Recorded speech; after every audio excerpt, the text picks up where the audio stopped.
Assalaamu calaykum. Muuqaalkan maanta waxaan uga hadli doonaa baro qawaaniinta bulshada.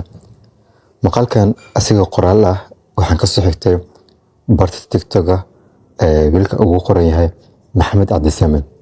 Waxaa idin soo gudbinayaa asigoo muuqaal ah. Ku soo dhawaad muuqaalkan maanta. Qodobka koowaad, qofna ha wicin 2 jeer oo isku xiga, wax ka badan. Haddii maanta inta qof wacdo haddana mar labaad wacdo, in ka badan loo mar ha wicin.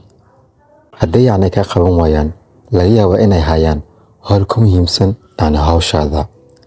Qodobka labaad, iska celi lacagta aad soo amaahato, lacagta aad soo deensato.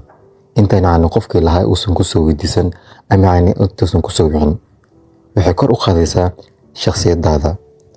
Qodobka saddexaad, mar walba qofka ka dambeeya ka fur albaabka, sida gaadhiga ama guriga ama meheradaha aad galaysaan oo kalanto.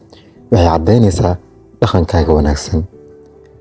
Qodobka afaraad, qofna ha weydiin su'aalaha useless-ka ah, sida qof inta dhahdo kalanto, maxaad gaari u iibsan weyday, maxaad u gursan weyday, istiil caruurmadan dhalmiya, maxaad iskaga gursan weyday. Su'aalahaas oo kalanto qofna ha weydiin.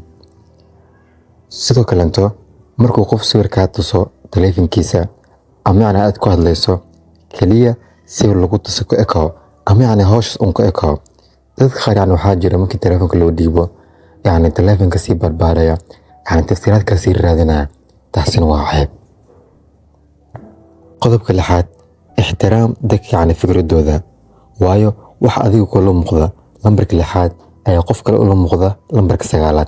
Haddii maanta inta dhulka ku qoro lambarka 6, laga yaabo haddii qof kale aad weydiiso in fikirkiisa uu ku soo bandhigo oo ku dhaho lambarka 9, adigoo jawaabtaada ay tahay lambarka 6. Muhiimaddu waxay tahay in qof kale fikirkiisa hadduu ku soo bandhigto in aad ixtiraam karto. Qodobka ugu dambeeya, dadka dhageyso oo hadalka ha ka dhexgelin. Marka jaaniskaaga hesho hadal, adoo ka fiirsanaya waxaad leedahay saameynta uu keeni karo. Assalaamu calaykum.